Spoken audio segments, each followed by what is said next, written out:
Well, good morning. Hello. I don't know what time it is where you are, but here we are having another chat with Auntie Karen Beyond the Cards. Let me just say that I'm going to start by saying there has been a lot of dust that has been being kicked up around the spiritual community, particularly amongst folks that I come in contact with, about different types of relationship labels. Those we call them twin flames, false twins, true twins, karmic, this type of karmic, that type of karmic, that type of soulmate. And we get so caught up in all these labels that we forget what the whole point of a relationship is to begin with. Okay, people, it is not about a checklist. Okay, stop trying to figure out where your twin is. Okay, because number one, I don't believe they exist. And number two, stop trying to figure out, well, is this person a twin, a soulmate, a false twin, a karmic? Just get back to the age of innocence, to quote my dear friend Cindy G from Tennessee, who has spoken out very clearly on her views on the matter, and I pretty much am in alignment with her, what she has said about it. And let me just say this.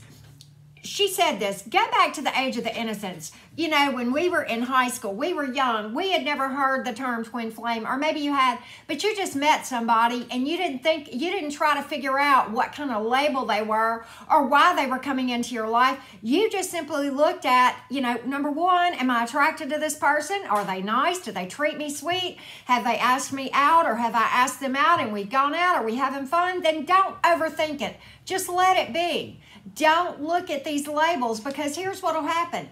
You'll stop looking at the important stuff, like whether or not there's a real attraction and how this person treats you and whether there's a viable future, and you'll start looking at the checklist. And then what happens is you get into these dynamics where, several things happen. First, you might get stuck in a toxic relationship where you're mistreated, okay? But you feel like you got to stay because this is your twin or your soulmate or the person you're meant to be, which I don't believe in meant to be's either, okay? I believe you make it that every day. I'm a very much a proponent of a healthy romantic relationship. The key word there being healthy, okay? If you are so hung up in, a label that you've put on somebody from your past that you feel like you can't go on with your life without them in every way, romantically and otherwise, and that the only way you'll ever be truly 100% fulfilled from any kind of a standpoint is for them to come back in your life, that is not helpful. That is toxic. And yes, there are purposes for these dynamics. It is about learning lessons and bringing us to consciousness, okay? If you believe that you are half a soul, then I will tell you that what you believe about yourself, you believe less about yourself than I believe about me, because I know I don't have a half a soul. I've got a whole soul. And many of you feel like not everybody has twin flames. Not everybody is that way. So what you're saying is, if you're half a soul, then you're half of what the people are that don't have twins, and you feel like you are subpar. Did that ever cross your mind, those of you who believe in it? So I have to call it out. I've seen a lot of videos about the topic. Very well respected and, reader with a lot of subscribers who I support in many ways and who has supported me time and again, came out and talked a little bit about it, said that they were the only person who had the ability to explain it, and then gave a lot of explanation about vibration and energy that had very little to do with the concept, okay? And basically came out and said that they don't believe in the half a soul thing, but they do believe in twin flames. And how I viewed that whole video was that the person really didn't want to take a stand because of, fear of loss of subscribers. And I can appreciate that. Me, myself, I decided a long time ago, one of the commitments that I made to Source, the divine, the universe, on this channel, I'm going to speak the truth to the best of my ability, the things that I have learned firsthand.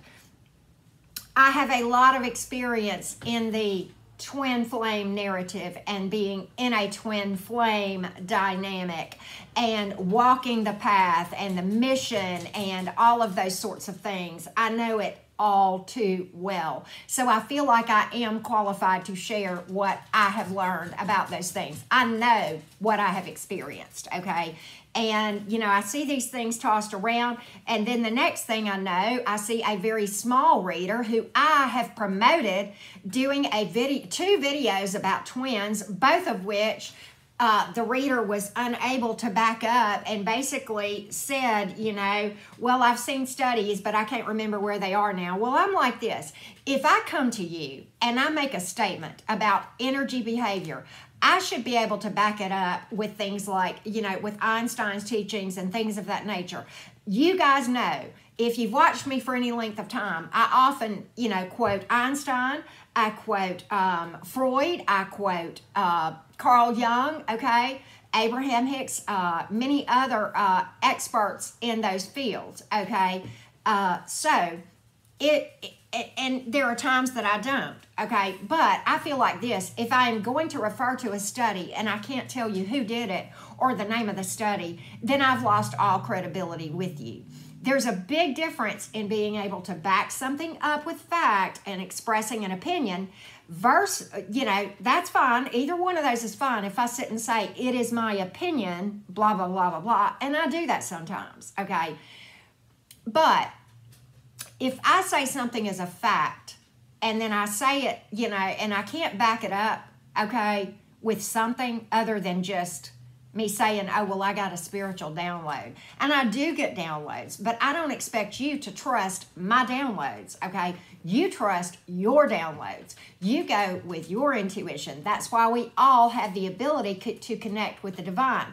You shouldn't have to go through me. And I'm grateful that you guys turn to me for tarot, but more often than not, the folks that I hear from are people who are saying, you know, Karen, you confirm what I already felt intuitively. And that's really, you know, how tarot should work, okay? If tarot is telling you something that you totally didn't know before, then one of two things is wrong, is going on.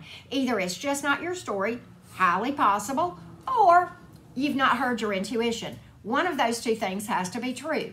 And it's fine if both of those things are true. And you know what to do to develop your intuitive, you know, to where you can hear. We're all intuitive, but you just have to get to a point where you understand how to listen to your intuition. But with that being said, let's just talk about other labels. You know, star seeds, whatever. Do I believe in star seeds? Kinda. I can't prove it, okay? A lot of people believe in it. I think there's some validation to it. I know I have a passion to see people heal and raise the vibration of the world, and I do have some spiritual abilities. Does that make me a starseed? I really don't know, and quite honestly, does it really matter? Does it really matter right now whether or not I have the label starseed across my chest, okay? Does it? No. What really matters is I'm following my heart and my passion and doing what I'm led to do by the divine.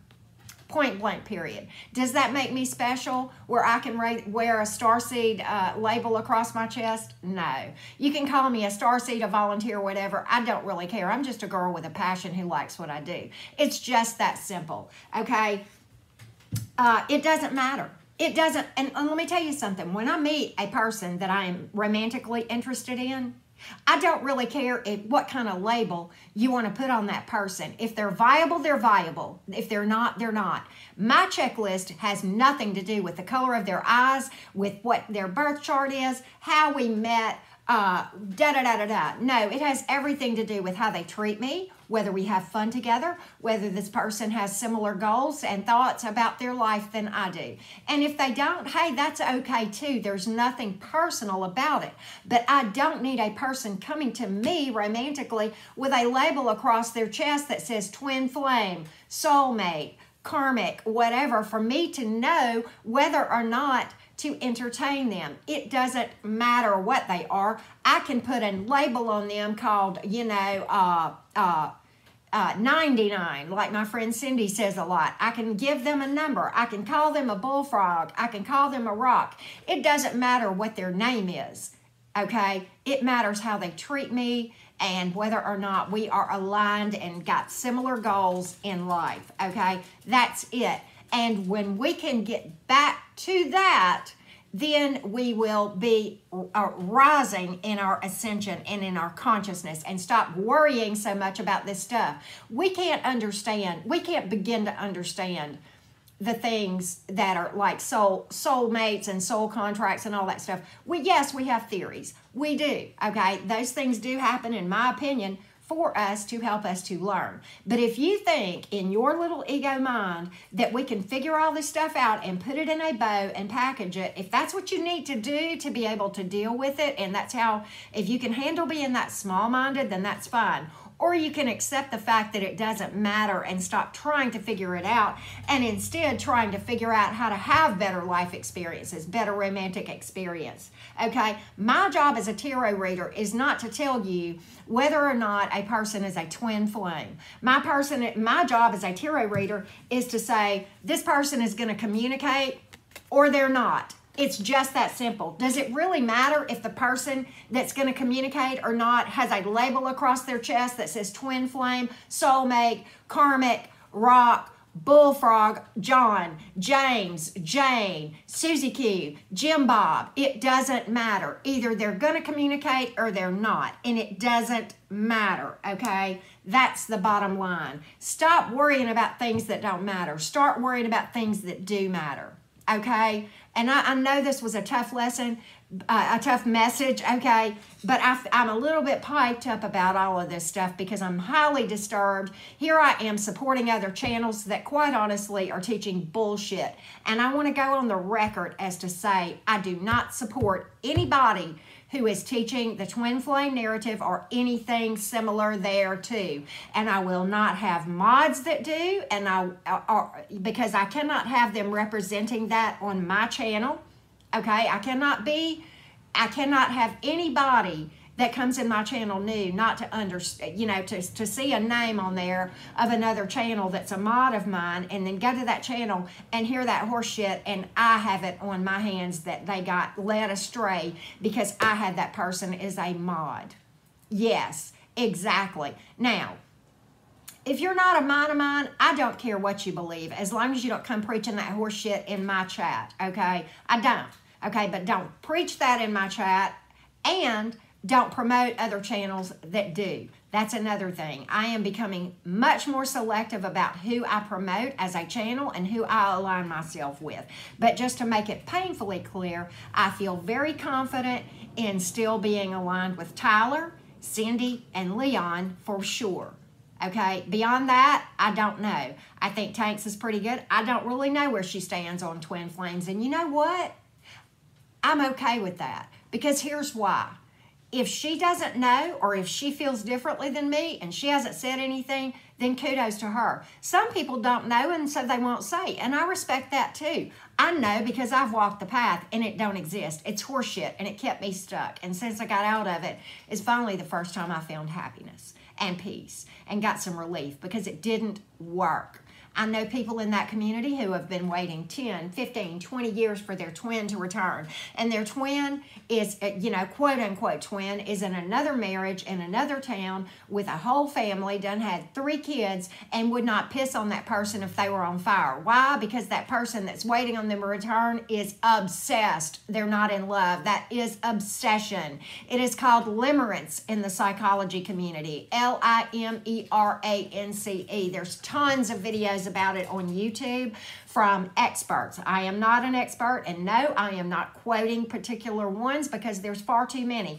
All you got to do is put search in YouTube for limerence, and you will see everything you need to know about what is really going on in the twin flame community. Okay? So with that being said, thank you so much for tuning in. Many blessings to you. If you haven't subscribed here, I hope you will. And certainly check out my other channel if you don't know about it, Enchanted Cottage 333. Many blessings. You guys have a great day.